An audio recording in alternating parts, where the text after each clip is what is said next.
Kaabah tercantik di Mekah. Welcome to Diary Haji Nini, and hari ini Nini nak spill satu tempat yang paling cantik untuk view Kaabah and seluruh Mekah. Tempat tertinggi di Mekah adalah Clock Tower. Jadi Nini berada di atas Clock Tower and kita boleh tengok view Kaabah. Lagi best sebab kita boleh solat atas ni dan boleh tengok pemandangan sunset tercantik di dunia. Inilah tempat dia, Clock Tower Museum. Baru je buka untuk visitor and merupakan bangunan keempat tertinggi di dunia. Nak masuk ni kena bayar. Ni adalah bayaran yang dikenakan. Boleh pause video ni untuk tengok. Kita akan dapat audio ni masa masuk. First stop kita akan masuk Cinema Hall, yang mana dia akan cerita sedikit tentang Clock Tower ni. Kemudian dia akan bawa kita naik lift, naik ke tempat pameran. So basically dekat sini ada museum and panorama view Masjidil Haram. Museum ni terangkan tentang sains dan astronomi dari perspektif keagamaan. Museum ni total ada 4 floor and setiap floor akan terangkan benda lain-lain. Floor 4 banyak terangkan tentang alam semesta, contohnya bintang, planet, galaksi. Floor 3 pula terangkan peranan matahari, bulan and bumi. Floor 2 banyak terangkan tentang masa dalam ukur waktu manusia. Kita boleh tekan mesin ni untuk dapat souvenir dari Museum Clock Tower. Floor 1 banyak cerita tentang sejarah and mekanisme jam Mekah Clock Tower. Menara jam Abraj Al-Bait. Lepas dah pusing semua museum, tibalah dekat tempat yang paling kita tunggu-tunggu, iaitu panorama view Kaabah. Waktu Nini sampai atas ni lebih kurang jam 6.50 petang. Jadi kita kena agak-agak waktu supaya kita dapat tengok museum, kita dapat tengok pemandangan, kita sempat ambil gambar and kita nak solat atas ni. Tapi view atas ni sangat worth it dengan bayaran yang kita bayar, sebab kita boleh nampak keseluruhan Mekah and the best part kita dapat tengok Kaabah. Bayangkanlah betapa baiknya Allah bagi kita peluang nak tengok pemandangan ni dari bangunan tertinggi di Mekah. Automatically kita akan rasa sayu hati, kita akan rasa bersyukur and kita rasa betapa kecilnya kita dekat dunia ni. Itulah perasaan Nini bila berada dekat atas ni. Waktu ni dia dah bentang sejadah untuk kita sama-sama solat maghrib.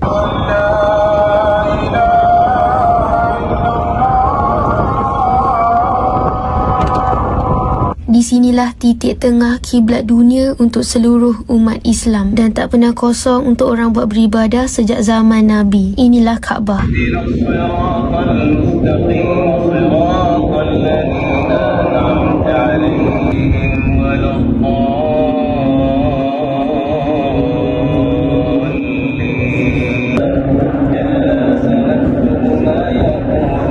Alhamdulillah kita sempat solat maghrib dekat atas ni and dapat tengok view sunset yang tercantik di dunia. Ini view lepas solat lebih kurang jam 7.25 malam. Memang cantik. Jom kita sama-sama menikmati pemandangan ni.